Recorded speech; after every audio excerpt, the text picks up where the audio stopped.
Hello, good evening to all. I am audible.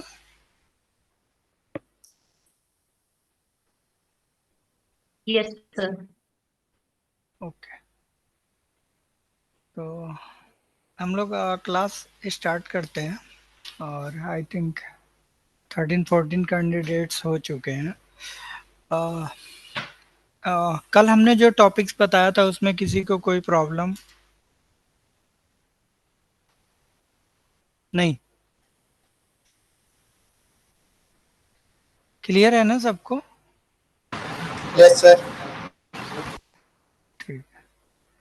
तो अभी उसमें हमने कल बताया था कि कुछ उसमें पॉइंट्स हमारे छूट गए थे जो हम लोगों ने कल किया नहीं। तो अभी उसको कंप्लीट करते हैं, फिर उसके बाद ऊप से स्टार्ट करते हैं। ओके। ऑब्जेक्ट ओरिएंटेड प्रोग्रामिंग, ठीक है। ऑब्जेक्ट ओरिएंटेड प्रोग्रामिंग होता क्या है? थ्योरेटिकल कंसेप्ट है आज का। तो पहले ये कंप्लीट कर लेते हैं, फिर उसको स्टार्ट करते हैं, ठीक है। कल हमने क्या बताया था?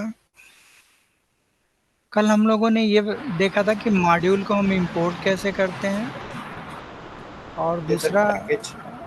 और ये देखा था कि हम पैकेज कैसे बनाते हैं, ठीक है। अब मैं 1 मिनट स्क्रीन शेयर कर लूँ।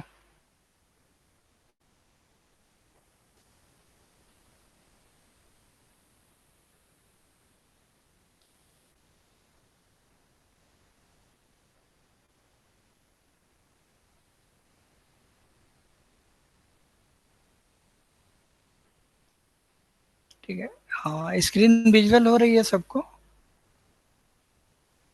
Yes sir. ठीक। तो पैकेज हम लोग कल बना रहे थे, तो हमने देखा था कि जैसे जनरली अगर हम लोग आइडियली ओपन किए थे, और जब भी हम कोई पैकेज बनाए थे, तो जनरली हमने जो पैकेज बनाया था वो कहाँ पे बनाया था? अ, ये जो हमारा करंट फोल्डर है जिसमें हमारी फाइलें जाके सेव हो रही हैं, पाइथन, ये इस लोकेशन पे बनाया था।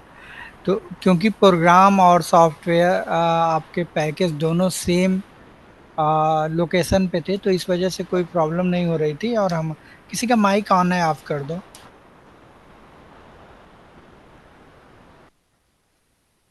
ठीक है।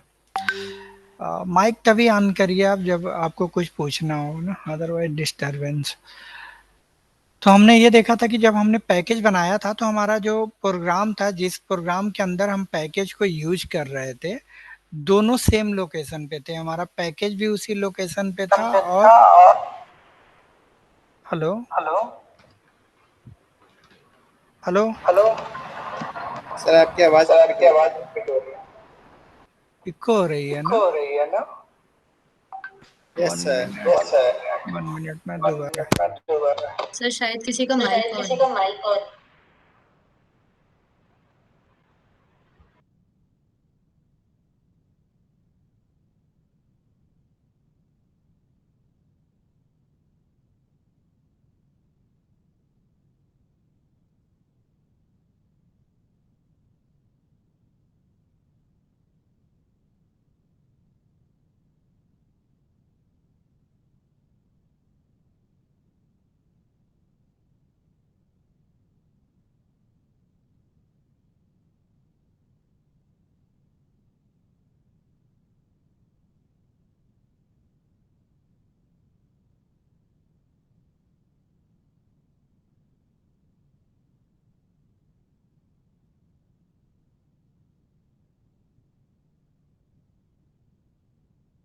हेलो,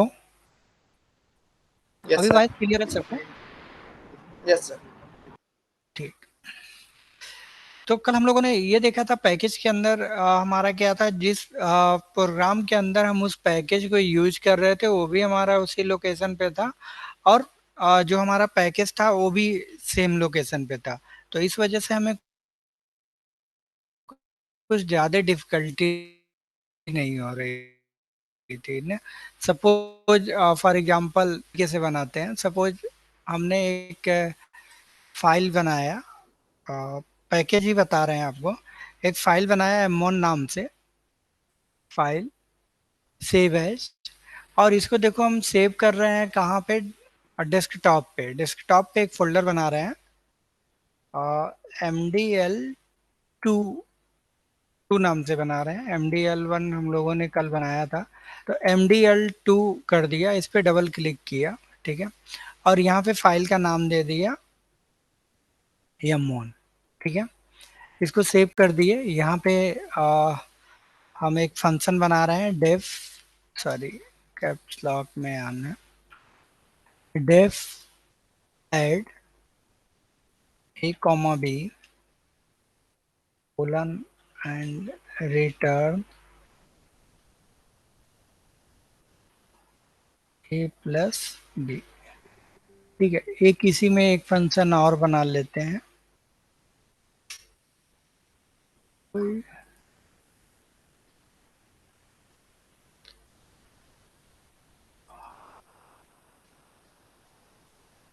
और कोई है? सर निकिता मैसेज कर रही है। हाँ, तो यस सर। आई थिंक है, तो निकिता ज्वाइन तो है। लो,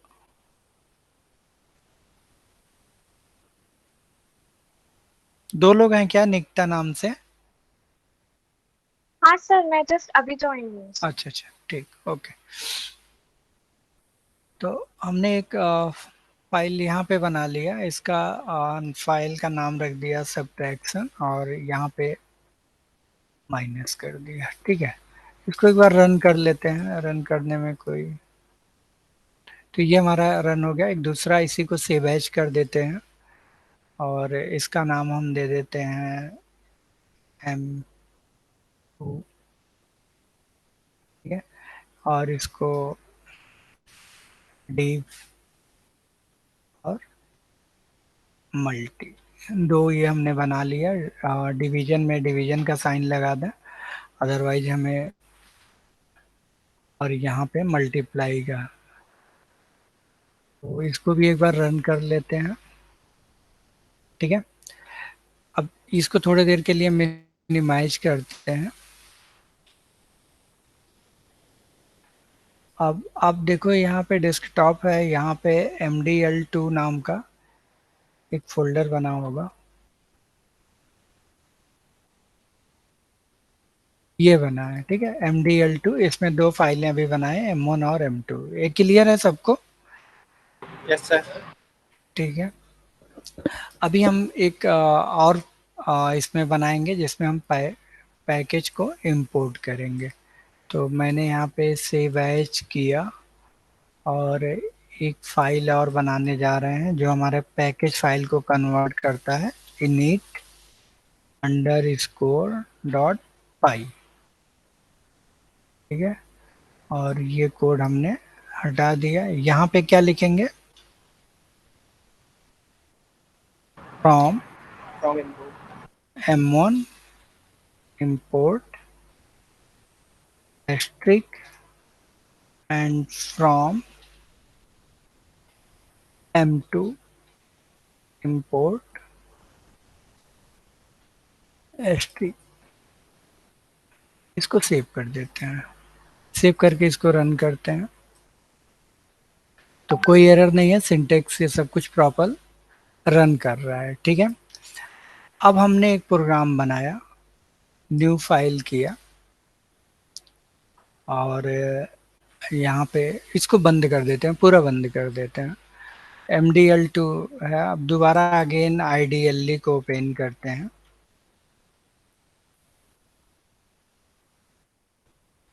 और यहाँ पे हमने एक प्रोग्राम बनाया।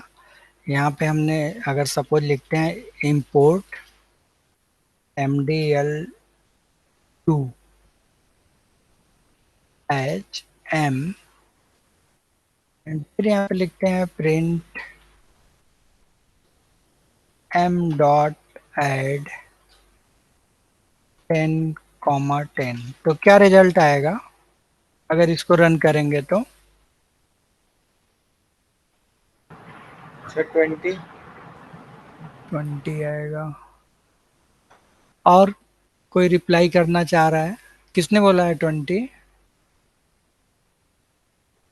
पता नहीं सर, नहीं, 20 किसी ने बताया है ना?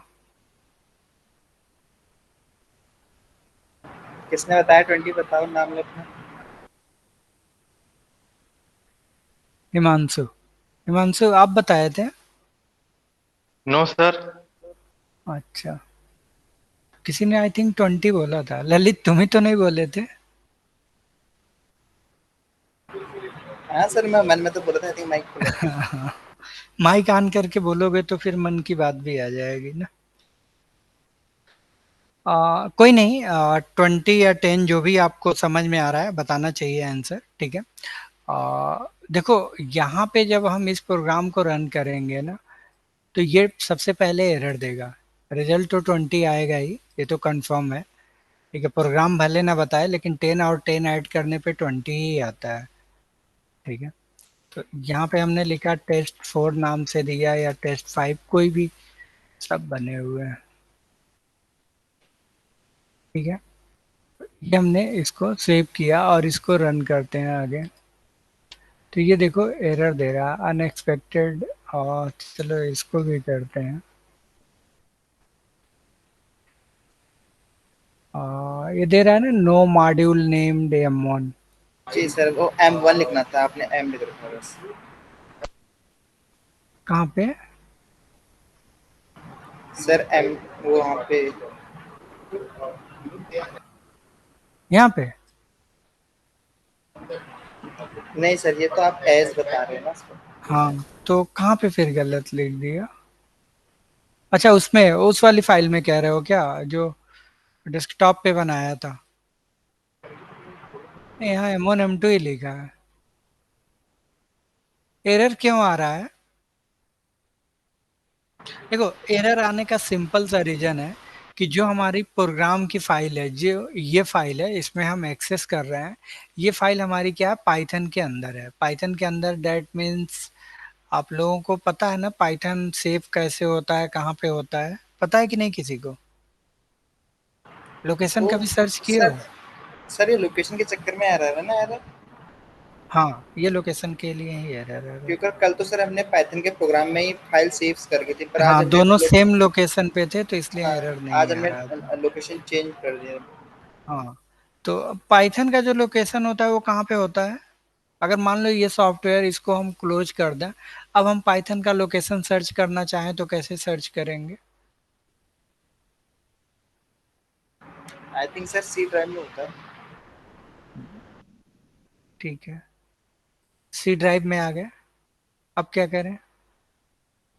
सर प्रोग्राम्स के अंदर प्रोग्राम, प्रोग्राम फाइल्स। फाइल्स जैसे। हाँ, इसमें कहाँ पे मिलेगा?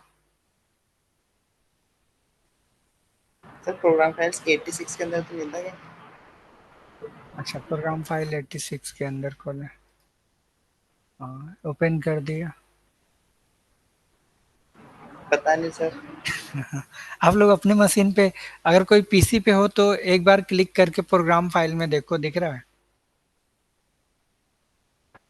सर मेरे उसमें लिनक्स है ना, तो उसमें है, रूट के अंदर है। हाँ, रूट में ही देख लो, कोई दिक्कत नहीं। हाँ सर, रूट के अंदर तो होती है तुम्हारी। दिखा रहा है? हाँ सर, ठीक है। रूट नहीं के अंदर सर, शो फाइल नहीं 4 कर में। रहा है प्रोग्राम फाइल्स में। प्रोग्राम फाइल्स में शो नहीं कर रहा है, तो अब आपको मैं बता रहा हूँ ये कैसे शो करता है। दिस पीसी क्लिक करिए, या जिसका कोई दूसरा पीसी होगा तो वो सी ड्राइव को क्लिक करेगा। सी ड्राइव पे क्लिक करिए, इसमें यूजर में जाइए, जिस यूजर्स पे आप पाइथन इंस्टॉल किए हैं उस यूजर पे क्लिक करिएगा। जैसे मैंने अपने नाम का यूजर बनाया, इसको क्लिक किया, ठीक है। इसमें एक जगह आपको दिख रहा है ऐप डेटा, ओके। ये आपके मशीन पे नहीं दिखेगा, जिनका विंडोज पीसी होगा आई थिंक उनको नहीं दिखेगा। एक बार देखो, आप लोग, दिख रहा है किसी को?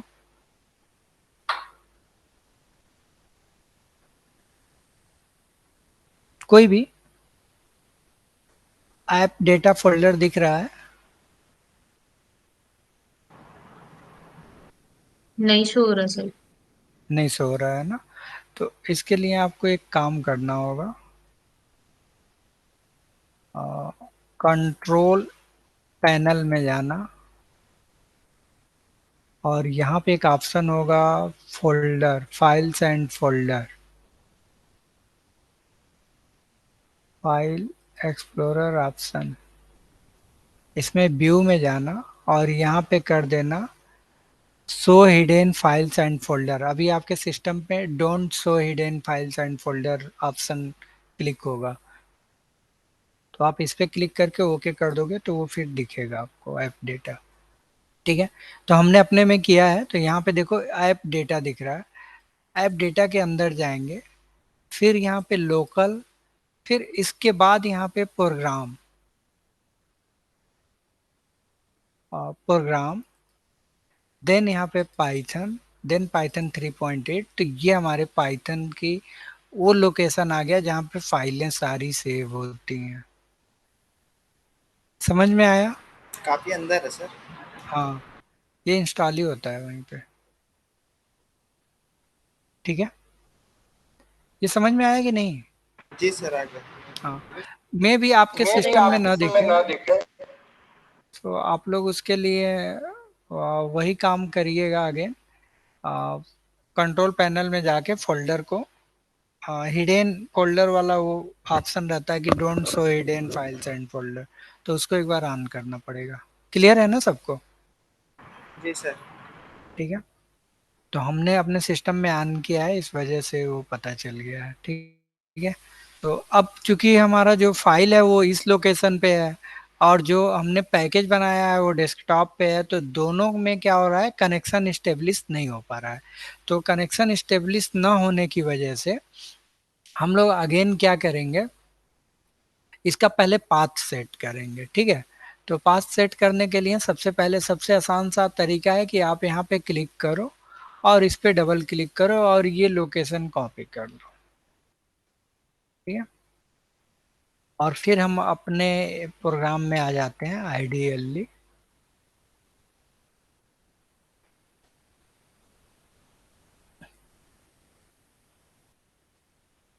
और टेस्ट TTPY ये फाइल था। ठीक है, तो इसमें आपको क्या करना पड़ेगा, पहले लोकेशन सेट करना पड़ेगा। तो लोकेशन सेट करने के लिए इसमें एक फोल्डर होता है इंपोर्ट सिस, एक मॉड्यूल होता है, सिस्टम डिफाइंड मॉड्यूल होता है। ठीक है, पहले हमें इसको इंपोर्ट करना पड़ेगा। तो पहले हमने इंपोर्ट सिस किया, इंपोर्ट किया सिस्टम पाथ के लिए।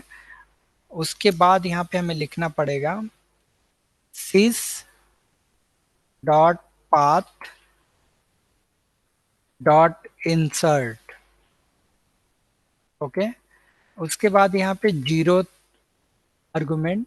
ठीक है, एंड देन कोलन, कोलन नहीं, इनवर्टेड कॉमा, और जो भी पाथ है आपका उस पाथ को यहाँ पे कॉपी कर दो। ये इतना 2 लाइन आपको लिखना पड़ेगा, अगर दूसरे लोकेशन पे है तो इसको बंद कर दो। अभी भी अगर हम इसको रन करेंगे, ठीक है, तो ये रन नहीं होगा, क्योंकि ये जो लोकेशन है इसमें जो लोकेशन पाथ सेट करते हैं उसमें बैकवर्ड स्लैश की जगह पे फॉरवर्ड स्लैश यूज होता है, तो ये हमें चेंज करना पड़ेगा।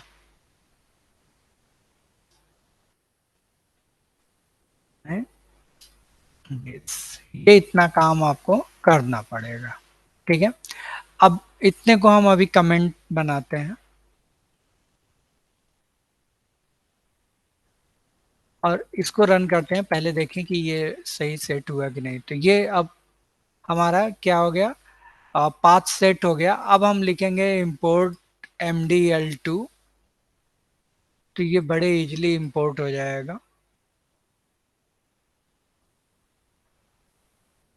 रन, ये देखो 20 रिजल्ट आ गया। तो जो भी 20 बोल रहे थे सही है, ठीक है, बट उसमें नहीं आ रहा था।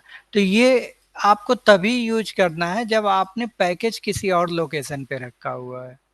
अगर सेम लोकेशन पे है तो there is no any need to import. Okay, sorry, set the path, ये सिस मॉड्यूल होता है। ठीक है, अब सिस मॉड्यूल के बारे में बहुत ज़्यादा अगर कुछ इंफॉर्मेशन आपको जैसे पढ़ना है तो आप सिंपल एक तरीका भी है उसका, मैं बता दे रहा हूँ। और याद होगा फंक्शन पढ़ाया था तब भी हमने बताया था, आपको कुछ सर नहीं हेल्प करना लिख है। देते ना। हाँ हाँ, हेल्प सर। तो वो बता देगा उसके बारे में, ठीक है। ये यूज करते हैं जनरली मॉड्यूल के केस में। तो आई थिंक समझ में आ गया होगा, आगे बढ़े। जी सर। ठीक यस है। सर। हाँ, अब हम लोग इसमें ये हमारे थे। अब एक इसमें डेट एंड टाइम मॉड्यूल है, ठीक है। कोई इसके बहुत से फंक्शन होते हैं डेट एंड टाइम मॉड्यूल के, तो सभी फंक्शन को हम डिस्कस नहीं कर पाएंगे, ठीक है। बट एक बता देते हैं कि सिस्टम में प्री डिफाइंड मॉड्यूल है। जैसे एक छोटा सा एग्जांपल और बता देते हैं, सिस्टम डिफाइंड भी बहुत से मॉड्यूल होते हैं, ठीक है। जैसे मैथ है हमारा इंपोर्ट, मैथ मॉड्यूल है, मैथ एच एम, ठीक है। अब एम मॉड्यूल के अंदर जो फंक्शन मैथ के अंदर बने होंगे हम उसको यूज कर सकते हैं। जैसे हमने लिखा x इक्वल टू 10 और इसका हमें स्क्वायर रूट पता करना है, तो हमने लिखा प्रिंट मैथ, मैथ में लिखेंगे, यहाँ पे लिखेंगे m डॉट sqrt, तो ये स्क्वायर रूट बता देगा x की जो भी वैल्यू है, ठीक है। तो ये सर सिस्टम डिफाइंड। हाँ जी, बोलो बोलो। सर जैसे कि मैथ हमने मॉड्यूल इंपोर्ट कर लिया, ठीक है। अब हमें ये भी तो पता होना चाहिए कि उसके अंदर कौन कौन से फंक्शन है जो हम यूज कर सकते हैं। हाँ, तो उसके लिए पढ़ो ना, मैथ के अंदर क्या फंक्शन है, हेल्प तो बताया है ना। ठीक है सर। हाँ, ये अभी अभी अभी बता रहे हैं, थोड़ा सा और रुक जाओ 2 मिनट। एम एम तो ये उसका स्क्वायर रूट निकाल दिया 10 का, ठीक है। आप ये थोड़ा सा जानने में तो मुश्किल होगा ही, आपको पढ़ना पड़ेगा इसके लिए, ठीक है। तो यहाँ पे आप लिख दो प्रिंट हेल्प मैथ ना, इसको रन करेंगे तो ये सॉरी, यहाँ पे कुछ इंपोर्ट हेल्प मैथ, सर आपने मैथ को आई थिंक एम कर दिया ना। क्या कर दिया? सर मैथ आपने एज अ एम लिया है ना, तो एम तो नहीं लिखना नहीं। हेल्प। नहीं, वो कुछ कुछ कर रहा होगा, अभी हो जाएगा।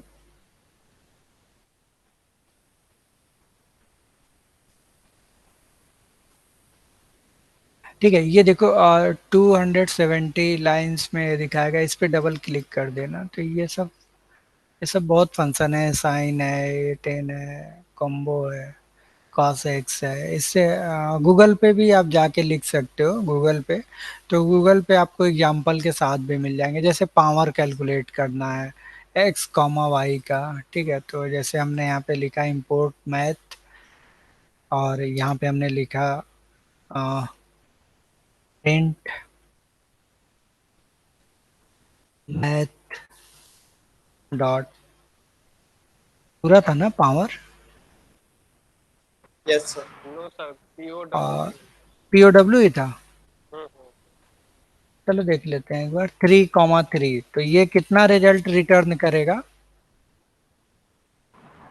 7। 27। है 27, ठीक है। तो कुछ गड़बड़ हो गया, पीओडब्ल्यू था मुझे लग रहा।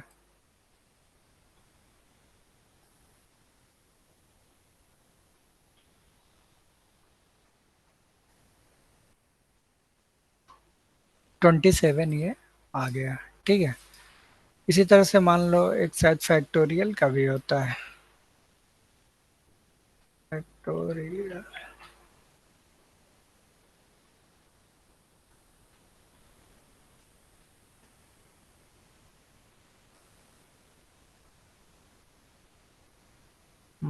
ये देखो 6 आ गया ना, फैक्टोरियल फंक्शन ऑलरेडी बना हुआ है पाइथन में। अब अगर मैंने 5 लिखा तो 5 का फैक्टोरियल आ जाएगा 120। पाइथन में आप अरे अगर नहीं, 50 लिखोगे तो 50 का भी फैक्टोरियल दे देगा। अरे ये देख नन रहे का हो? मतलब क्या है सर? वो हेल्प का वो बाय आउटपुट है क्या डिफॉल्ट ये? रिटर्न, हाँ वो उसका है, हेल्प वाले की वजह से सर, ये हटा देंगे तो नहीं आएगा वो।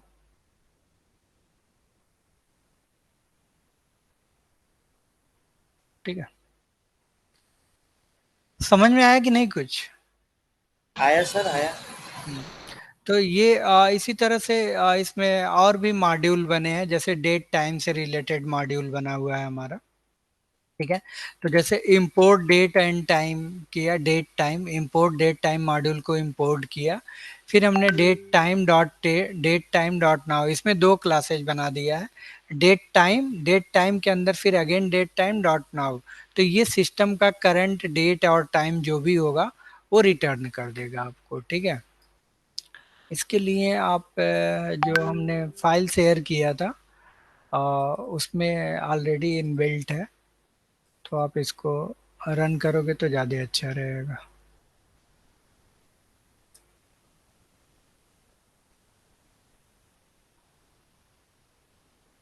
ये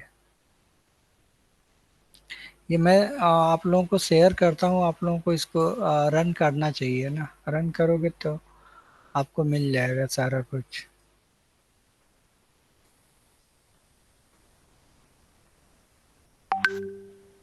तो ये हमने इंपोर्ट किया डेट एंड टाइम, उसके बाद एक वेरिएबल ले लिया करंट डेट एंड टाइम। तो ये मेरे सिस्टम का डेट एंड टाइम है, जैसे 4 PM हो रहा है और 15/6/22, तो ये आपका यहाँ पे रिटर्न कर देगा। तो ये देखो, ठीक है, ये मिनट्स एंड ये यहाँ तक आपका सेकंड तक भी जा रहा है। ठीक है ना, मिली सेकेंड। ठीक है, सर ये वेरिएबल भी हम चेंज कर सकते हैं, जो CD टाइम लिख रहा हाँ है। हाँ कोई भी कर दो यार, it is the variable, you just right here T ना। एंड सर अगर हमको डेट टाइम ही लिखना हो तो बाकी का डॉट वार के काट भी सकते हैं, जैसे नहीं, हमको ये डेट। नाउ अगर फंक्शन चाहिए तो डेट टाइम के अंदर फिर अगेन डेट टाइम क्लास है, फिर उसके बाद फंक्शन मिलेगा। ठीक है, जैसे दूसरे वाले एग्जांपल में हमें चाहिए टुडे, केवल डेट चाहिए ओनली, तो उसके लिए अब यही है कि ना हमें इसमें फंक्शन पता करने पड़ेंगे कि कौन कौन से फंक्शन होते हैं। तो आप देख ही रहे हो कितने फंक्शन है, अगर हम फंक्शन एक एक मॉड्यूल का अगर पूरा फंक्शन बताएं तो भी हम लोग की पूरी क्लास में नहीं खत्म हो पाएगा, बिल्कुल है सर। ना। तो इस वजह से अब हमने आपको एक पाथ दे दिया, कैसे कहाँ पे क्या चीजें मिलेंगी, आप उस पे अपना एक्सप्लोर कर सकते हो। क्लियर। सर रीलोड का कहाँ पे यूज करते हैं? रीलोड एक फंक्शन होता है उसमें दिया हुआ है। रीलोड फंक्शन का कोई कभी कभी क्या होता है, पहले हमारे क्या होते थे, जो मॉड्यूल होता था कुछ टाइम बाद डीएक्टिवेट हो जाता था, तो उसको अगेन रीलोड कर देते थे। हेलो, हाँ सर। हुआ क्लियर कि नहीं। ये सर क्लियर तो हो गया। मतलब कोई रीलोड कर प्रोग्राम। लो बीच में, जैसे अगर आपने मॉड्यूल को इंपोर्ट किया है काम नहीं कर रहा है तो बीच में उसको अपने जिस कोडिंग पे हो वहीं लिख दो रीलोड और मॉड्यूल का नाम लिख दो, तो रीलोड हो जाएगा आगे। हम्म। ठीक। वो कोई बहुत बड़ा कंसेप्ट नहीं था। ठीक है, इसमें और भी हैं कुछ बचे हुए हैं, जैसे आपके टुडे डेट बता दिया, फिर date class time class date time class. तो जैसे यहाँ पे है, हमने इंपोर्ट डेट टाइम किया, कोई इस तरह से डेट लिखा तो सिस्टम इसको इस तरह से रिटर्न कर देगा 7/1 और ईयर्स में, मतलब ऐसे कह सकते हो DDMMY के फॉर्मेट में। ठीक सर है, हाँ सर जी बोलो। फ्री को ले लो, मीनाक्षी वेट कर रही है। अच्छा,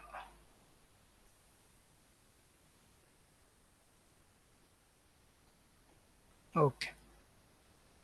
तो इस तरह से आप डेट एंड टाइम कोई वैल्यू इंपोर्ट कर सकते हो, जैसे यहाँ पे हमने दिया 13/4/202, ये बाय डिफॉल्ट अपना ही फॉर्मेट सब कुछ लेता है। ठीक है, इसके बाद आपको किसी डेट में, जैसे आज का डेट है टुडे, टुडे आज डेट को हम ईयर मंथ और डे में देखना चाहते हैं, तो इस तरह से ये जब हमने किया था उस टाइम का है, तो डेट एंड टाइम फ्रॉम, अभी करंट करेंगे तो करंट का बताएगा।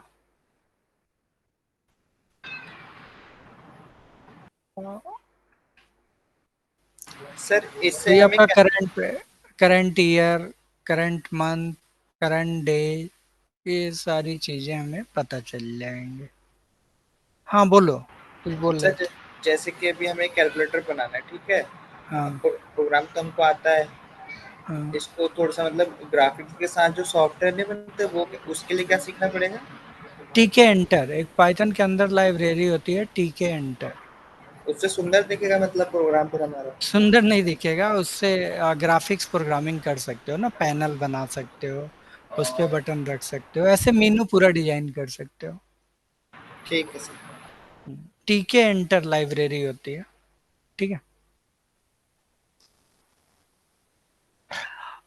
इसी तरह से अगर सपोज हमें आवर्स को देखना है तो दे सकते हैं। और एक सबसे इम्पोर्टेंट इसमें है, जैसे सपोज हमें कैलेंडर डिस्प्ले कराना है, तो हम कैलेंडर के लिए भी इसको इंपोर्ट कर सकते हैं। यहाँ पे इंपोर्ट किया कैलेंडर, कैल नाम का एक वेरिएबल लिखा, कैलेंडर मंथ। तो ये सपोज अगर हम 2 कर दें और यहाँ पे 6 लिख दें, तो 6 मंथ यानी कि जून का कैलेंडर हमें रिटर्न कर देगा। एक कमेंट तो अब उसके अकॉर्डिंग गलत हो गया, तो ये जून का कैलेंडर हमें रिटर्न करेगा, केवल जून मंथ का। ये देखो आप, इस तरह से कैलेंडर रिटर्न कर देगा, ठीक है। कैलेंडर के अंदर मॉड्यूल है, इंपोर्ट करना पड़ेगा। और आप अगर पूरे ईयर का कैलेंडर देखना चाहते हो तो वो भी कर देगा।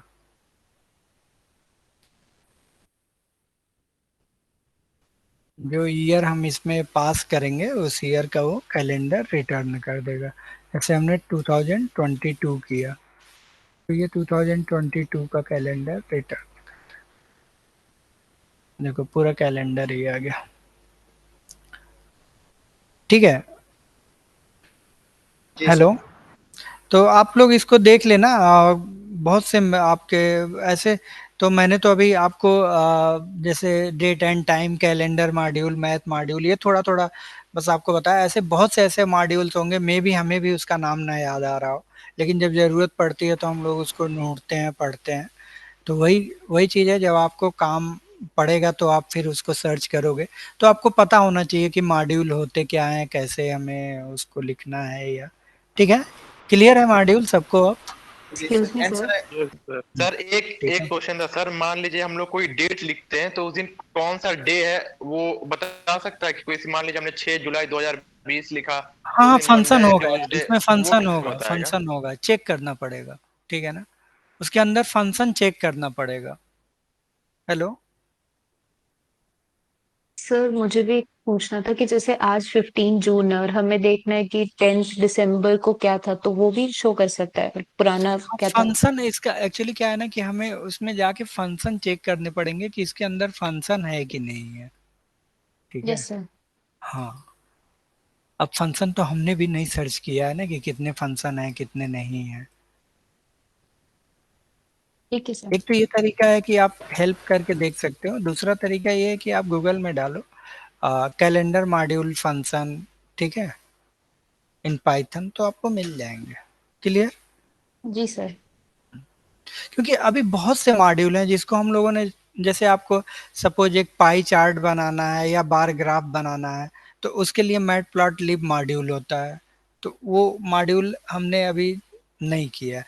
पांडास, आपको एक्सेल से फाइल लेना है, डेटा रीड करना है, तो आपको पांडास लाइब्रेरी ऐड करना पड़ेगा, ठीक है। तो अभी ये तो मॉड्यूल ऐसे हैं जो सिस्टम में ऑलरेडी इनबिल्ट हैं। बाकी जो मॉड्यूल्स होते हैं उनको हमें पीप कमांड से इंस्टॉल करना पड़ता है, ठीक है। ये तो प्री डिफाइंड मॉड्यूल्स हैं जो इसके अंदर पड़े हुए हैं। बात समझ में आ रही है? जी सर आ रही है सर। जी सर। जी सर। तो अब हम लोग स्टार्ट करते हैं। मॉड्यूल में यही था, और कुछ प्री डिफाइंड मॉड्यूल थे। प्री डिफाइंड मॉड्यूल में तो कुछ नहीं है, आपको बस उसके अंदर फंक्शन पता होने चाहिए। बाकी अगर हमें अपना मॉड्यूल यूज करना है तो हम कैसे बनाएंगे, कैसे यूज करेंगे, ये सारी चीज़ें हम लोगों ने देख लिया। तो इसको क्लोज करते हैं और आप नया आज का शुरू करते हैं, ठीक है। तो मे बी अब कनेक्शन भी ब्रेक होने वाला होगा, तो ठीक है, जब ब्रेक हो जाएगा अगेन हम लोग स्टार्ट कर लेंगे, बट अभी शुरू करते हैं, ठीक है।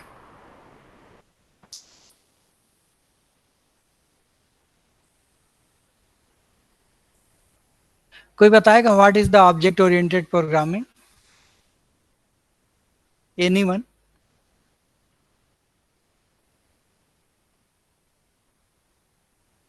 ये प्रोग्रामिंग जो है सर डिपेंड करता है ऑब्जेक्ट पे, मतलब ऑब्जेक्ट ऑब्जेक्ट से ही हम लोग सारा कुछ करते हैं।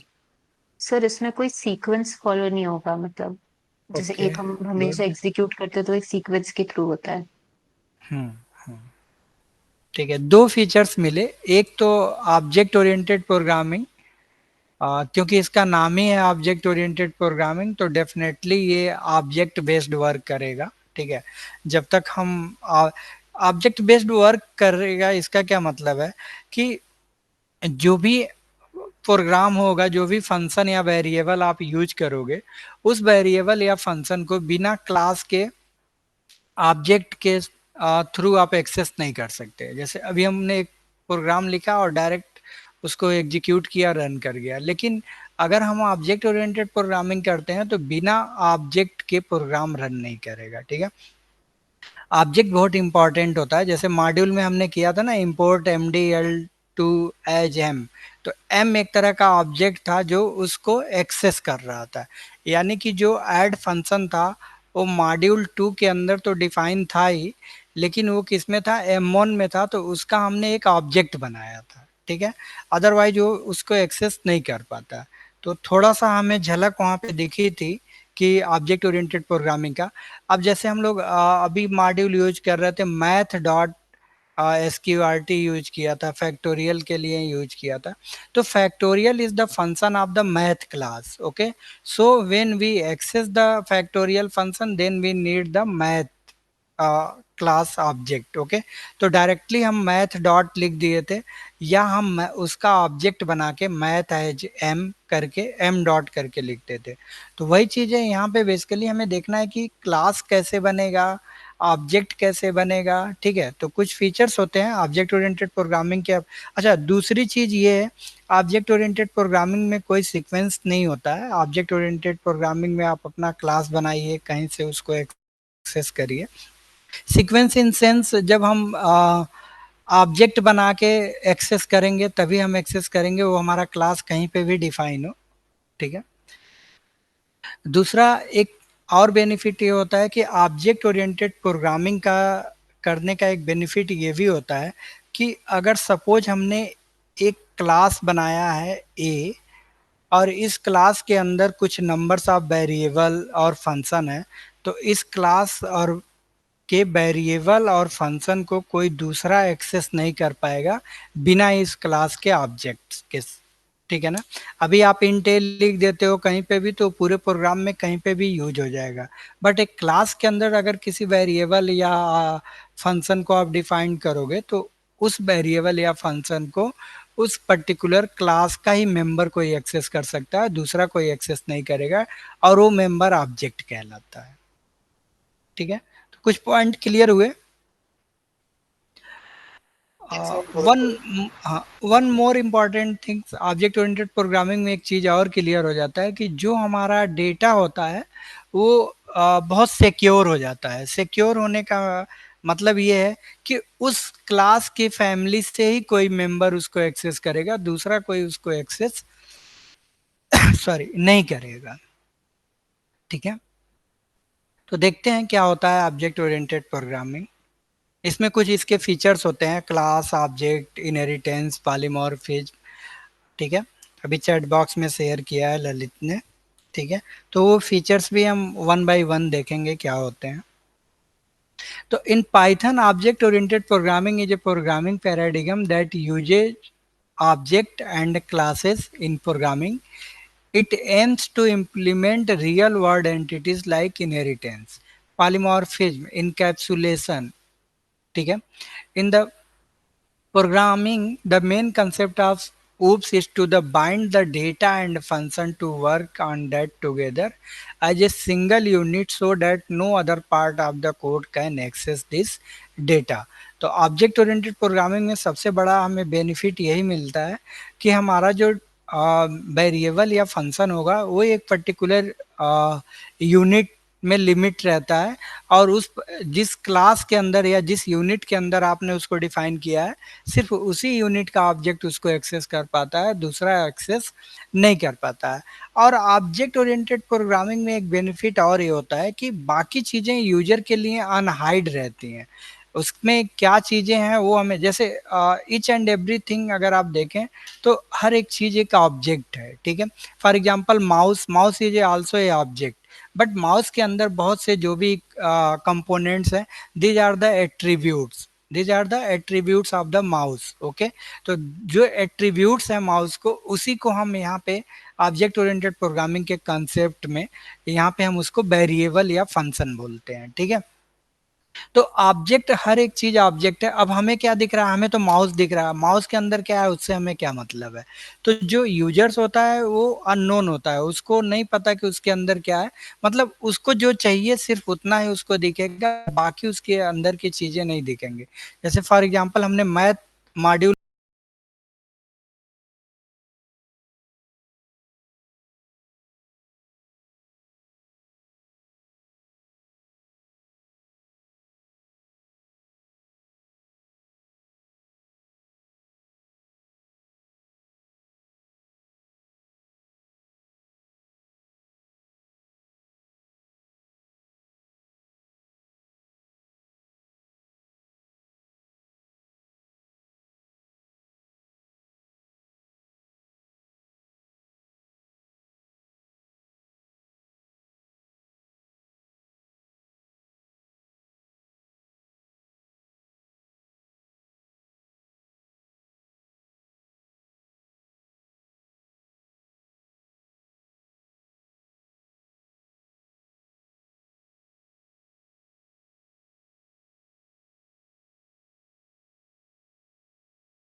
हाँ hello, I am audible. Yes sir. ठीक है, आज सब लोग ज्वाइन हो जाते हैं, 5 मिनट बाद ही स्टार्ट करते हैं ना। Okay sir.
Hello sir.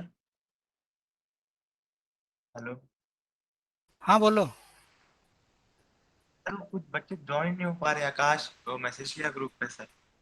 हाँ, बोलो ज्वाइन करे, हम क्या कर सकते हैं। ज्वाइन किया सर, बाकी कह लोग रहा है तो एडमिट के लिए। नहीं, दोबारा कहो ज्वाइन करे, क्योंकि बाकी लोग तो ज्वाइन है। अगर बहुत लोगों के साथ प्रॉब्लम आए ना, फिर तो देखें क्या है। एक बार बोलो उसको अगेन ज्वाइन करे।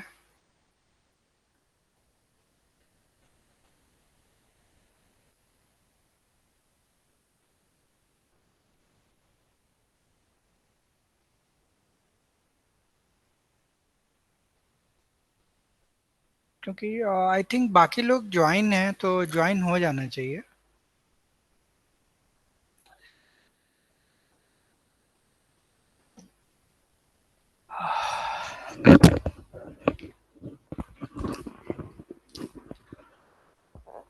अभी तो ज्वाइन था वो।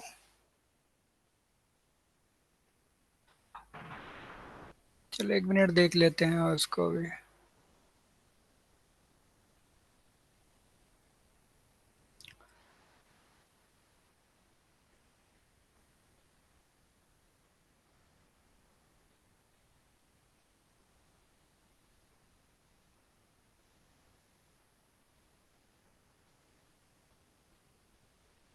क्या मैसेज, कुछ मैसेज किया है? यस सर, कह रहा है कनेक्ट नहीं हो पा रहा सर, कह रहा है। हो तो गया ज्वाइन। आ गया सर, आ गया। आकाश, क्या दिक्कत हो रही है? हेलो।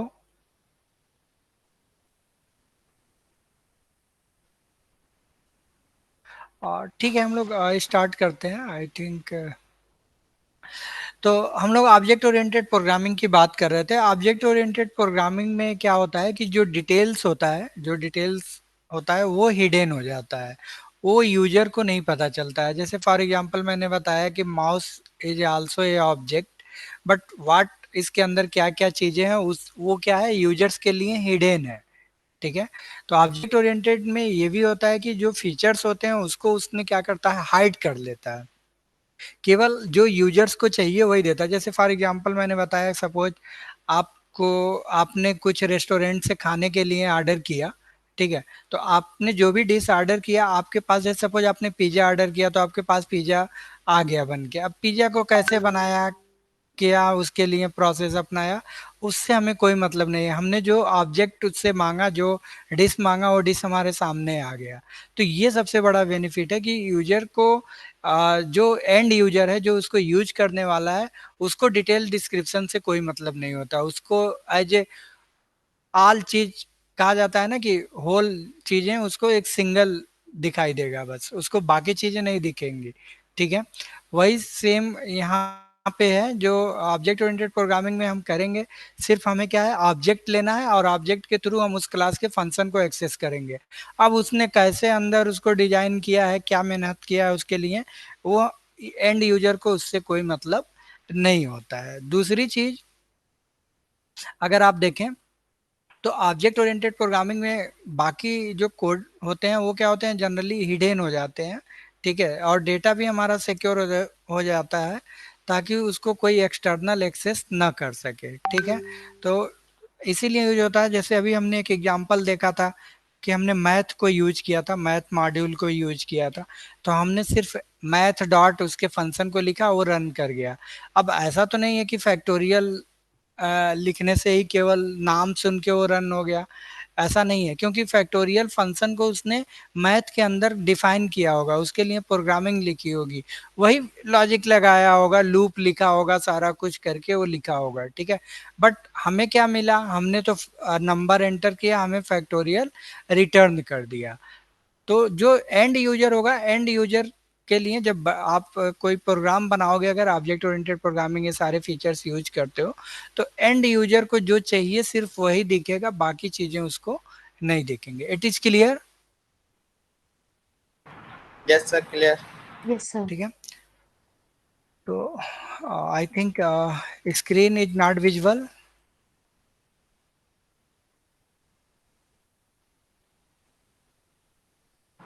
यस सर, दिख रहा है पूरा। दिख रहा है ना?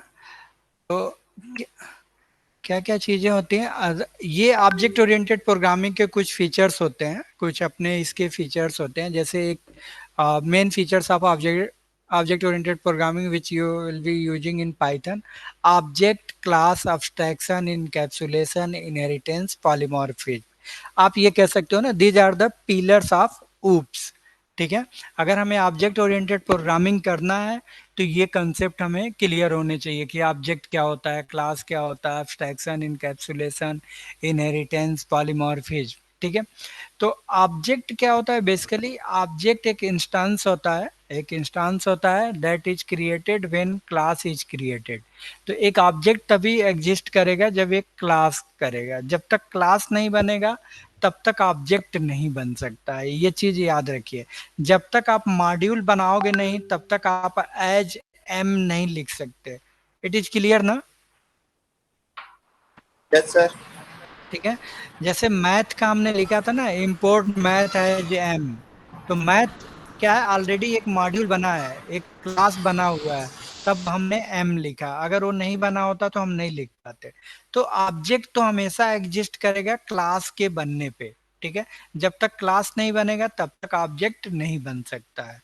ठीक है, तो पहले हम ऑब्जेक्ट ही देखते हैं क्या होता है। It is the basic unit of object oriented programming and represent the real life entity. The object is an entity. Entity मतलब आप लोग समझ रहे हो क्या है? जैसे एंटिटी, जैसे हम लोग एक टेबल बनाते हैं, एक स्टूडेंट नाम का टेबल है, तो स्टूडेंट इज द एंटिटी और उसके अंदर जो आपने फील्ड्स रखे हैं वो सब उसके क्या हो जाएंगे? एट्रीब्यूट्स। तो the object is an entity that has stated and behaviour. Okay, हर एक ऑब्जेक्ट का एक बिहेवियर एंड स्टेट होगा। It may be any real world object like the mouse, keyboard, chair. अब जैसे माउस है, माउस का काम क्या है? मूवमेंट करता है, क्लिक करता है। तो इसमें ये फंक्शन इसके बने हुए हैं कि जब आप इसको लेफ्ट या राइट ये मूव करो, आप इसके बटन को क्लिक करो तो ऑप्शन पॉपअप हो जाए। ठीक है, तो जैसे कीबोर्ड है, chair, table, each and everything like a object. Everything in Python is an object and almost everything has the attributes and method। तो जो भी ऑब्जेक्ट होगा, कोई भी ऑब्जेक्ट होगा, जैसे मोबाइल फोन है, mobile phone is also a object, but it's components is the it's attributes. इसमें फंक्शन फंक्शन डाला गया है। फंक्शन क्या है? बहुत से फंक्शन है इसमें, तो नंबर ऑफ फंक्शन है। स्टार्ट करते हो आप मोबाइल को, स्टॉप करते हो, कॉल रिसीविंग का है, आउटगोइंग कॉल है, मैसेजेज हैं, बहुत से फंक्शन बने हुए हैं। ठीक है, तो all object share to characteristics, they all have attributes and they all have behaviour. तो ईच एंड एवरी ऑब्जेक्ट, कोई भी अगर आप ऑब्जेक्ट बनाओगे तो उस ऑब्जेक्ट के अंदर दो चीजें होंगी। एक तो उसके अंदर एट्रीब्यूट्स होगा और दूसरा उसका बिहेवियर होगा। Behaviour means, behaviour we can say also like a method और फंक्शन। ओके, फॉर एग्जांपल जैसे डॉग हैव एट्रीब्यूट्स, डॉग एक ऑब्जेक्ट हो गया। एट्रीब्यूट्स उसके क्या हो गए? नेम हो गया, कलर हो गया, टाइप हो गया। और बिहेवियर क्या है उसका? रनिंग करना, बार्किंग, फेचिंग। ठीक है, अनदर एग्जांपल, अगर हम एक पेन को कहें कि पेन इज ए ऑब्जेक्ट, तो पेन का नाम, कलर, ठीक है, ये सब इसके ऑब्जेक्ट हो जाएंगे। और writing is the behaviour. Okay, तो object is a real world entity, object is a runtime entity, object is an entity which has state and behavior, object is an instance of a class, object is a group of data and function। Okay, मतलब इतने चीजों से आप define कर सकते हो। Object is a minimal identifier components in a OOPS program। Okay, an object consists of state, behavior and identity। State क्या होता है? State, it represented by attributes of an object। It also reflect the properties of an object।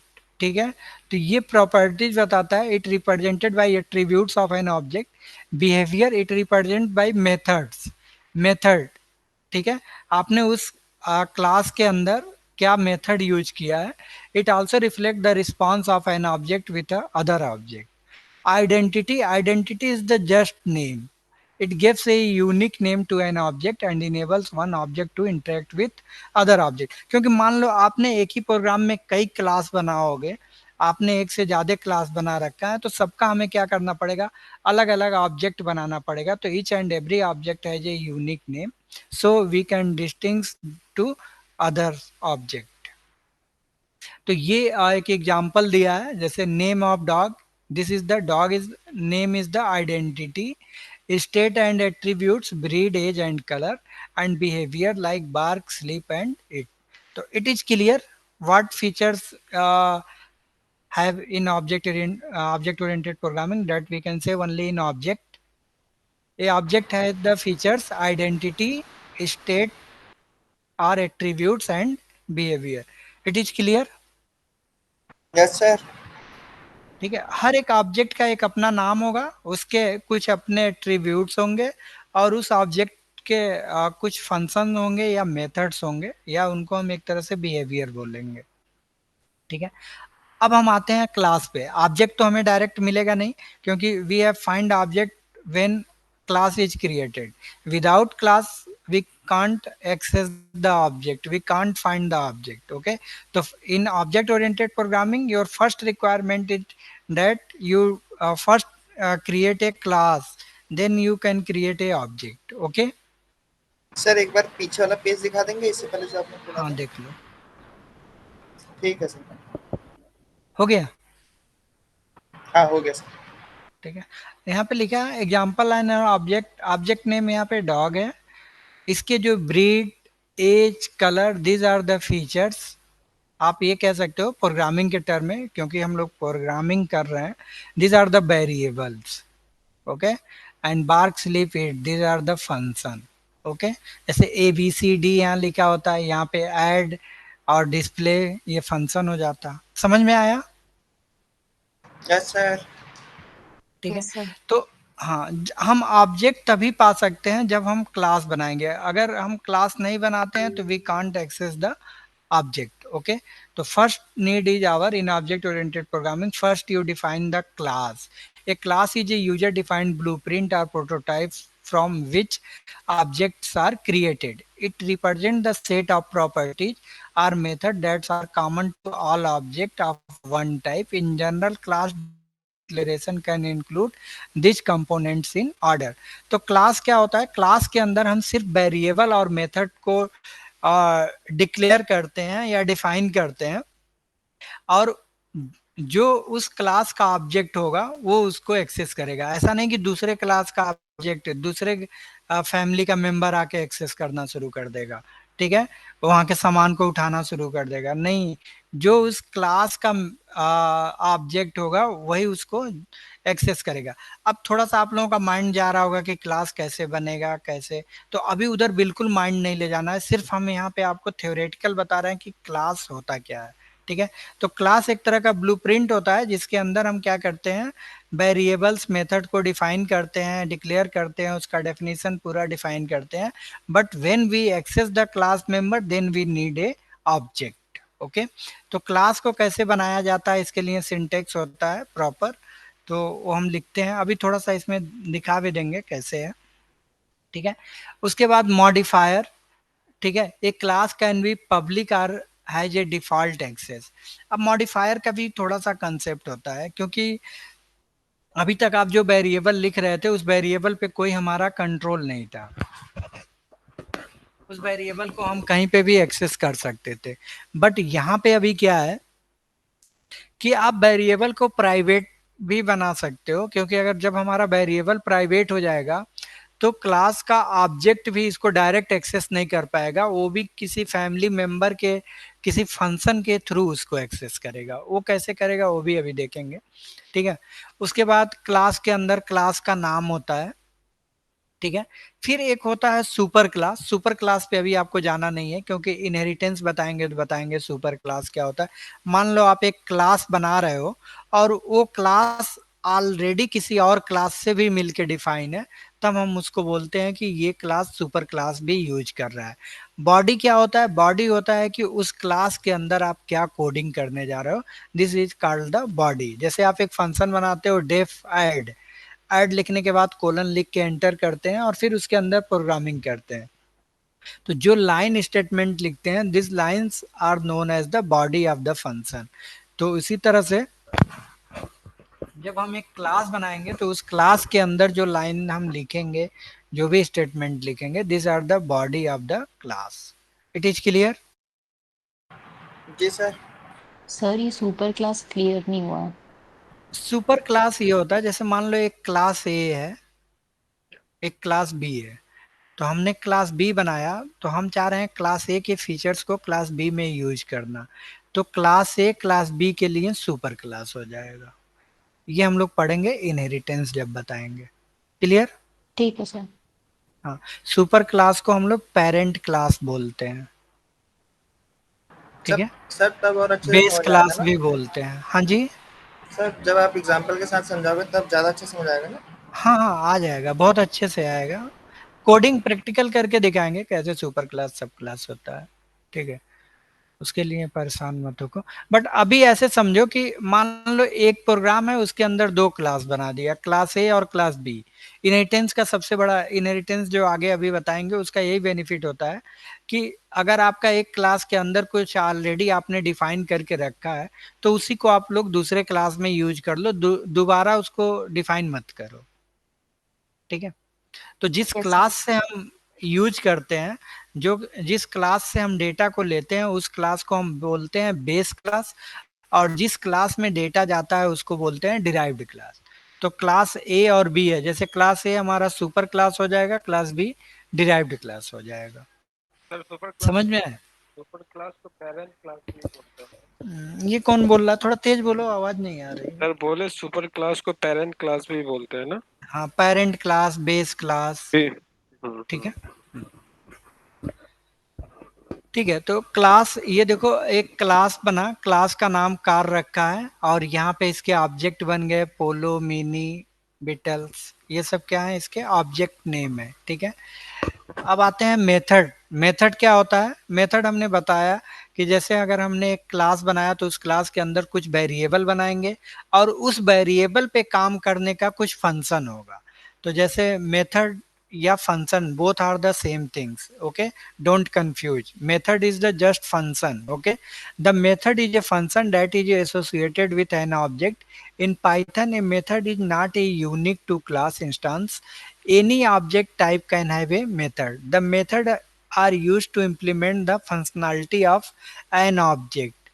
For example, if we created start and stop methods for the car class, ठीक है। तो यहाँ पे देखो एक हमने एक क्लास बनाया है, क्लास का नाम कार है, इसके अंदर वेरिएबल लिखा है name C200, make Mercedes, model number 2008 है, और इसके अंदर दो फंक्शन बनाया, डेफ स्टार्ट, और एक फंक्शन और बनाया स्टॉप। तो this start and stop are the methods and this name, make, models are variables. So this are the attributes of the class, okay. अभी क्लियर हुआ कि नहीं? यस सर थोड़ा क्लियर। सा मुश्किल होगा, आई अंडरस्टैंड, ठीक सर है, एक बार क्योंकि और फर्स्ट रिपीट टाइम। कर दीजिए ना। ये जब भी हम लोग अपना क्लास कोई बनाएंगे ना, तो उस क्लास के अंदर कुछ वेरिएबल बनाएंगे और उस वेरिएबल पे काम करने के लिए कुछ फंक्शन बनाएंगे, ओके। तो वही चीज ये यहाँ पे दिखाया है कि कार एक क्लास बनाया है, क्लास का नाम यहाँ पे क्या है, car. Class is the keyword, here right class, mouse pointer जहाँ पे मैं रखा हूँ, this is the class keyword, okay. Car is the user defined name, this is the name of a class, okay. And when we create a object, the object will be created on the help of car, okay। जब हम लिखेंगे car ये, तब हम object create कर पाएंगे। कैसे object create करेंगे वो बताएंगे, ठीक है। तो अभी बस इतना समझो आप कि क्लास के अंदर इस तरह से डिक्लेरेशन होता है या डिफाइंड होता है कि हमने यहाँ पे एक कार क्लास बनाया, उसके अंदर हमने वेरिएबल लिख दिया और ये हमने फंक्शन बना दिया, okay. And ever program, there is a two methods are created named start and stop under car class. We can call them with the help of object of the car class. You can create more method or function in any class for reducing the complexity and simplifying the code. So this is not only you can create a two methods or two function, you can create a number of function. There is no any limitation that you can write only one two function. Okay, you can write any number of function. For example, थोड़ा सा मैं आप लोगों के knowledge के लिए बता रहा हूँ। जैसे अगर किसी ने माइक्रोसॉफ्ट एक्सेल पढ़ा होगा तो उसमें एक फंक्शन यूज होता है इफ कंडीशन। किसी ने किया है कभी? एनीवन?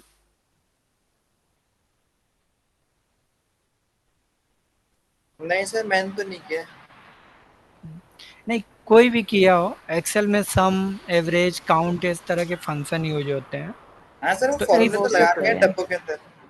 सर सम एवरेज ये सारा कुछ तो यूज किया हाँ, है, हाँ, मतलब जैसे if पूरी का हम लोग, यूज नहीं। हाँ जैसे हम लोग पूरी प्रोग्राम ना वेनार्ड का, इस तरह से वहाँ पे पूरी प्रोग्रामिंग कर सकते हैं, पूरा ग्रेड बना सकते हैं, एक स्टूडेंट की मार्कशीट डिजाइन कर सकते हैं। ठीक है, तो वहाँ पे इफ कंडीशन लगता है। ठीक है, अब इफ में क्या है कि जैसे इफ कंडीशन में लिमिटेशन है, कुछ लिमिट तक ही आप इफ लगा सकते हो।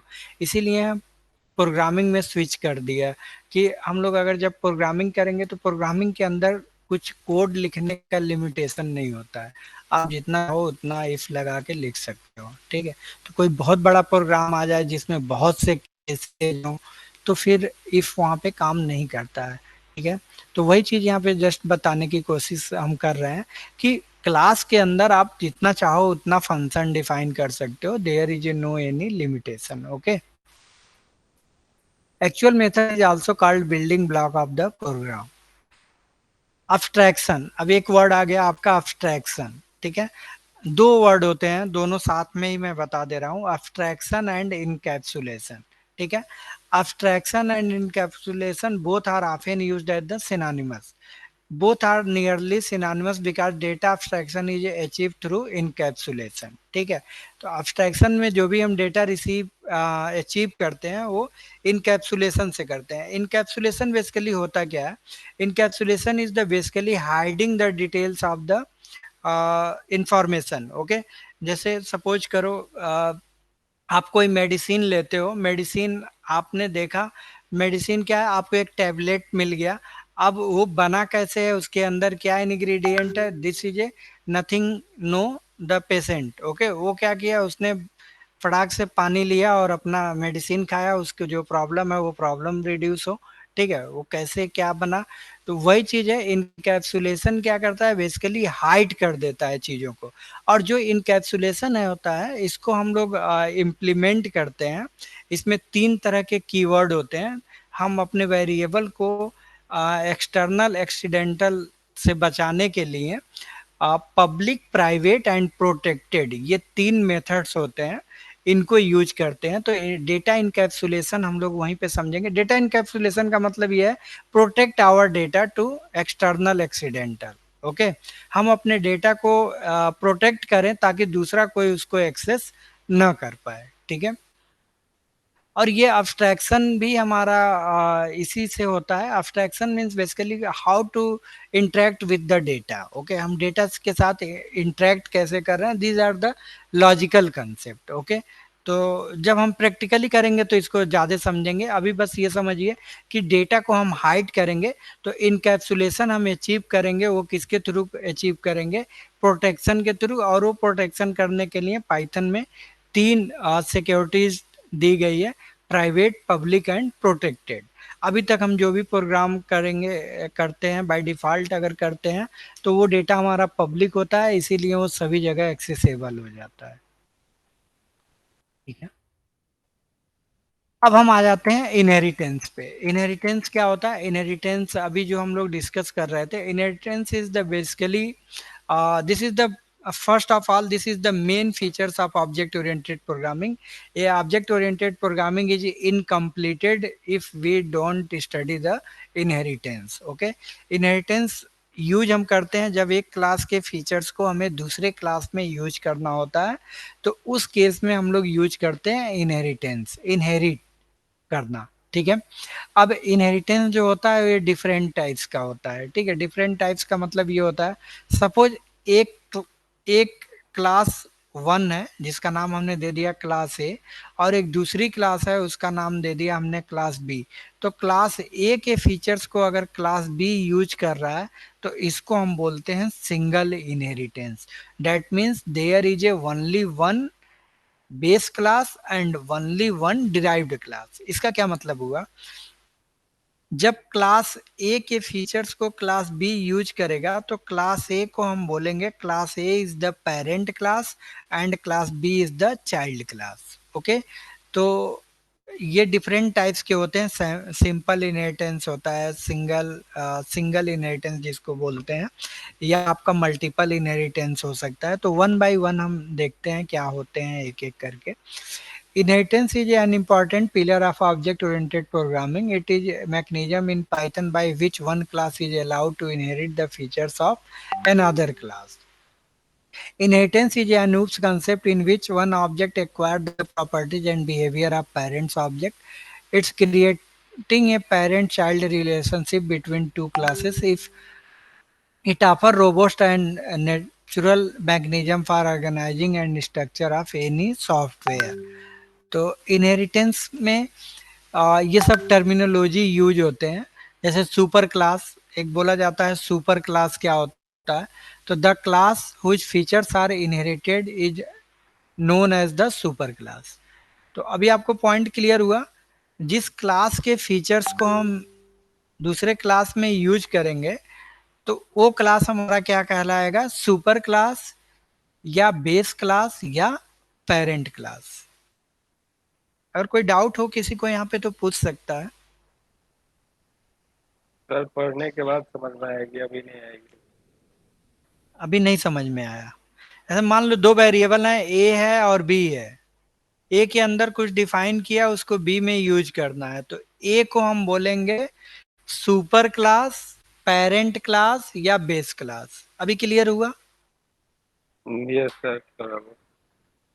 ठीक है, सब क्लास वो होगा, देखो जो देगा वो सुपर हो गया, जो रिसीव करेगा वो सब क्लास हो गया। समझ में आया? Yes sir. सिंपल वे में समझिए कि सुपर क्लास वो क्लास होगा जिसके फीचर्स को कोई क्लास यूज करेगा, और जो क्लास यूज कर रहा होगा वो सब क्लास होगा। तो सब क्लास को भी हम लोग बोलते हैं डिराइव्ड क्लास बोलते हैं, या एक्सटेंडेड क्लास बोलते हैं, या चाइल्ड क्लास बोलते हैं। ठीक है, ये टर्मिनोलॉजी थोड़ा आपको पता होना चाहिए, क्योंकि अगर आपको कोई बोलेगा this is the base class, this is the child class, तो आप सोचोगे चाइल्ड क्लास कौन है, बेस क्लास कौन है। तो सुपर क्लास को ही हम बेस क्लास या पेरेंट क्लास बोलते हैं, और सब क्लास को ही हम डिराइव्ड क्लास या चाइल्ड क्लास या एक्सटेंडेड क्लास बोलते हैं। क्लियर? Okay sir. चलिए सर। ठीक है, उसके बाद नेक्स्ट है रीयूजबिलिटी। रीयूजबिलिटी हमने बताया, इनहेरिटेंस यूज करने का मतलब है कि आप किसी वेरिएबल को रीयूज करने जा रहे हो। रीयूजबिलिटी इज ए रिपीटिंग, अगर हमें कोई चीज रिपीट करना होता है तभी हम इनहेरिटेंस यूज करते ही हैं। ठीक है, तो inheritance allow us to inherit attributes and method from the base या parent class. This is a useful as we can create subclass and get all of the functionality from our parent class. Then we can overwrite and add a new functionality without affecting the parent class. ठीक है, अब inheritance, a class which inherit the property is known as the child class. A class whose properties are inherited is known as parent class. Inheritance refers to the ability to create subclasses that contain specialization of their parents. Okay, तो ये types of inheritance होते हैं, single inheritance, multi level inheritance, hierarchical inheritance and multiple inheritance. Okay, बताएं या रहने दें? ऐसा मतलब कल सर स्टार्ट करोगे अभी नहीं एग्जाम्पल से बताओगे तो? सर बताइए ना। नहीं, एग्जाम्पल तो अब आने वाले हैं ना इसके। सर चलो एक सिंगल वाला देख लो। हाँ, तो टाइप्स ऑफ इनहेरिटेंस क्या है, जैसे ये देखो एक सिंगल इनहेरिटेंस का है, when a child class inherit from only one parent class it is called a single inheritance. तो यहाँ पे एक क्लास ए है और एक क्लास बी है, तो क्लास ए के फीचर्स को क्लास बी यूज कर रहा है, तो यहाँ पे क्लास ए को हम बोलेंगे this is the parent class and class B is the known as the child class, और in other words we can say class A is the super class, super class B class. is the subclass, or class A is the base class and this is the subclass or extended class। अभी clear हुआ कुछ sir ये इसी में? Parents और child का तो clear हो गया बिल्कुल। हम्म, बिल्कुल क्लियर है ना। अभी यहाँ पे समझ में ही नहीं आएगा, मैं अगर प्रोग्राम भी लिख दूंगा तो थोड़ी नहीं समझ में आएगा, जब तक हम क्लास बनाना नहीं जानेंगे तब तक इनहेरिटेंस कहाँ यूज कर लेंगे।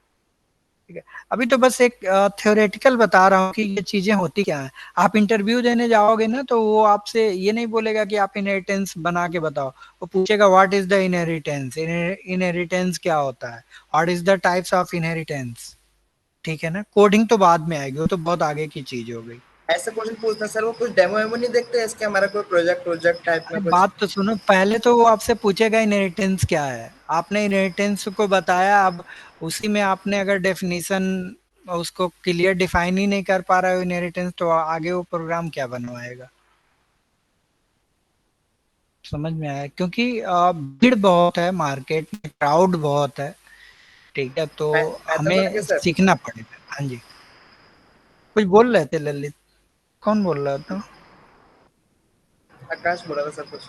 हाँ बताओ आकाश, क्या बोल रहे थे? सर ये इनहेरिटेंस है, मतलब ये क्लास ए का एट्रीब्यूट जो है ना क्लास बी यूज कर रहा हाँ जी, हाँ जी, है। ये ये उल्टा नहीं होता है, क्लास बी का क्लास ए यूज नहीं करता है, ये चीज याद रखना, ओके सर। ये कभी भी नहीं होगा। ये पेरेंट्स चाइल्ड रिलेशन समझो, पेरेंट्स की प्रॉपर्टीज को चाइल्ड यूज कर सकता है, बट चाइल्ड की प्रॉपर्टीज को पेरेंट्स लीगली यूज नहीं कर सकते। वैसे तो फादर और चाइल्ड में क्या बटा है, सब एक दूसरे का ही है, बट लीगली नहीं होता है। समझ रहे हो ना बात?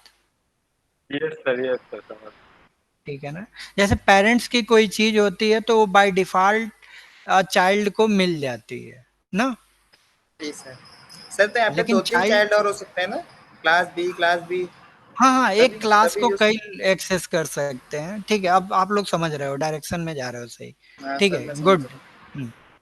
ठीक है ना, तो अभी यहाँ पे जब एक ही, यहाँ पे क्या है, एक ही जब जैसे एक्चुअली ये डिसाइड करते हैं हम लोग इससे बेस क्लास से, तो यहाँ पे एक ही बेस क्लास है और एक ही चाइल्ड क्लास है, तो क्लास ए के फीचर्स को क्लास बी यूज कर रहा है, तो one child class and one base class, so this is known as the single inheritance. It is clear? Clear sir clear. Yes sir clear. ठीक है ना, इसके बाद आता है मल्टी लेवल इनहेरिटेंस। इसमें देखो एंसेस्टर, फादर चाइल्ड, चाइल्ड ने फादर से लिया, फादर ने ग्रैंडफादर से लिया। ठीक है, इस तरह का कंसेप्ट। क्लास ए से क्लास बी डिराइव्ड हुआ, क्लास बी से क्लास सी हुआ। आई थिंक ये डायग्राम बहुत कुछ बता रहा है, छोटा सा ही है लेकिन बहुत चीजों को एक्सप्लेन कर रहा है। Multi level is achieved when a derived class inherit another derived class. There is a no limit on the number of levels up to which multi-level inheritance is achieved in Python। समझ में आया? जी sir आ रहा है बहुत कुछ। यहाँ पे class ए के फीचर्स को क्लास बी यूज कर रहा है, क्लास बी के फीचर्स को क्लास सी यूज कर रहा है, तो इस तरह से अगर हम डिवाइडेड कर रहे हैं तो इसको हम बोलते हैं मल्टी लेवल इनहेरिटेंस। सर ऐसा नहीं हो ठीक, सकता कि क्लास सी जो है सो क्लास ए का फीचर यूज कर ले, वैसा नहीं होता क्या? नहीं वो फिर अलग हो जाएगा ना, फिर मल्टी लेवल नहीं होगा ना। जैसे ये है, यहाँ पे दो क्लास हमने बनाया, क्लास बी और, तो क्लास बी और क्लास सी दोनों किसको यूज कर रहे हैं? ए को सर। ए को यूज कर रहे हैं, तो अभी जो क्वेश्चन आप पूछ रहे थे वो डायरेक्ट यहाँ पे आ गया। नहीं मैं पूछ रहा था सर, अच्छा हाँ वो ललित पूछ रहा था, ठीक है। ठीक है ना, तो when more than one derived class are created from a single base it is called as hierarchical. Hierarchical structure एक बन गया, समझ लो हायरार्की होती है ना एक के बाद एक, तो ये एक तरह का हायरार्किकल स्ट्रक्चर बना दिया। ये मैं अलग से ही एक लेक्चर है आपका इनहेरिटेंस, तो उसमें इनहेरिटेंस जिस दिन पढ़ाएंगे उस दिन हम लोग इसको डिस्कस करेंगे, ठीक है, और डिटेल्स में एक बार और कर देंगे। फिर आता गया मल्टीपल इनहेरिटेंस। यहाँ पे देखो क्लास सी जो प्रॉपर्टी यूज कर रहा है वो क्लास ए से भी कर रहा है, क्लास बी से भी कर रहा है। तो इस तरह के अगर इनहेरिटेंस यूज कर रहे हैं जिसमें दो बेस क्लास हैं तो उसको हम बोलते हैं क्लास सी। आपने सपोज कुछ फंक्शन क्लास ए से ले लिया, कुछ फंक्शन क्लास बी से ले लिया, तो इसको हम बोलते हैं मल्टीपल इनहेरिटेंस। समझ में आया? जी सर। सर इसमें वो ओके मम्मी से भी ले रहा है, पापा से भी ले रहा है। हाँ हाँ, कह सकते हो। ठीक है, उसके बाद पॉलीमॉर्फिज्म है। ठीक है, तो अब पॉलीमॉर्फिज्म भी अलग से ही आपको बताएंगे। पॉलीमॉर्फिज्म का मतलब होता है कि एक ही चीज को डिफरेंट तरीके से वे कर यूज करना। जैसे एक ही फंक्शन हमने बनाया, उसी फंक्शन से एक्स्ट्रा काम, ओवरलोडिंग कंसेप्ट होता है। ठीक है, ओवरलोडिंग मीन्स क्या है कि जैसे कोई वेट करने का है कि आपका ये इससे ज्यादा वजन नहीं ले सकता, आपने उसको ओवरलोड कर दिया, नहीं ये भी कर लो वो भी कर लो, तो क्या होता है, बंदा बाद में उस काम को छोड़ ही देता है, यार कितना काम लादे जा रहे हैं। तो वही चीज यहाँ पे ओवरलोड है। ओवरलोड हम लोग जनरली फंक्शन को करते हैं। जैसे फॉर एग्जांपल आप समझो प्रिंट फंक्शन है, एक छोटा सा एग्जांपल है जो हम सब लोगों ने किया है। प्रिंट के अंदर आप कोई वेरिएबल लिखते हो तो उसकी भी वैल्यू दिखाता है। आप प्रिंट के अंदर मैसेज देते हो तो भी प्रिंट करता है। प्रिंट के अंदर मैसेज और वेरिएबल दोनों देते हो तो भी वो दोनों काम कर देता है। तो यानी कि एक ही प्रिंट आपको तीन तरह से वैल्यू रिटर्न कर रहा है कि नहीं कर रहा है? कर रहा है सर, कर रहा है। ठीक है, इस यही दूसरा एग्जांपल ले लो। एक हम लोगों ने ओवरलोड लोडिंग हम जब बताएंगे पॉलीमॉर्फिज्म तब यही बताएंगे। जो हम लोगों ने एक फंक्शन पढ़ाया था, जब हमने फंक्शन पढ़ाया था तो वहां पे आपको बताया था कि अगर हमने दो आर्गुमेंट दिया था तब भी वो ऐड कर रहा था, तीन आर्गुमेंट दिया था तब भी ऐड कर रहा था, फोर आर्गुमेंट दिए थे तब भी ऐड कर रहा था। याद है सबको? जी सर। Yes sir, yes. तो वहां पे हमने क्या किया था, उस फंक्शन को ओवरलोड कर दिया था। फंक्शन तो बेसिकली आप एक नॉर्मल फंक्शन बनाओगे तो क्या होगा, दो नंबर दिया है तो दो ही नंबर ऐड करेगा, तीसरा थोड़ी ना कर देगा। बट उसको हमने एक्स्ट्रा उस पे बर्डन डाल दिया था, नहीं, फंक्शन यही रहेगा, जितने आर्गुमेंट्स आएंगे उसके हिसाब से तुम्हें ऐड करना है। तो that means overload. Polymorphism, one things represent many things. Okay, तो इसमें दो कंसेप्ट आते हैं, एक आता है ओवरलोडिंग, एक आता है ओवरराइडिंग। जब सपोज करो हमें एक ही फंक्शन का नाम सभी क्लास में सेम रखना है तो उस केस में कैसे करेंगे। फिर एक और बहुत इंपॉर्टेंट इसका कंसेप्ट होता है कंस्ट्रक्टर और डिस्ट्रक्टर का। तो ये सारी चीजें अब हम कल प्रैक्टिकली शुरू करेंगे, और कल फर्स्ट डे हम लोग इसका देखेंगे कि क्लास कैसे बनाएंगे, ऑब्जेक्ट कैसे बनाएंगे। ठीक है, ठीक है सर। समझ में आया? ठीक है, ओके अब सर। मैं ये आप लोगों को पीपीटी शेयर कर दूंगा तो एक बार थ्योरेटिकल आप लोग पढ़ भी लेना। ठीक है, ओके सर। तो फिर क्लास ओवर करते हैं आज। ठीक है, okay sir, bye. Bye. Thank you sir. Okay, thank you. Thank you sir. Okay, thank you. Sir exam जो है सर, हम्म। सर वो एग्जाम, वो जो क्विज है सर, वो करने हैं कैसे, जो ये पोर्टल पे है हाँ, सारे जब क्विज? तक आप करोगे नहीं तब तक आपको वो मिलेगा नहीं उसका। ओके सर, कितने क्विज हैं सर? अरे हर एक डे वाइज 5 क्यूज हैं ना, वो जो पढ़ाया जा रहा है उसी में से है, कोई एक्स्ट्रा नहीं है। ठीक है, क्लियर? Clear sir, clear. ठीक है, okay, thank you. Thank you sir.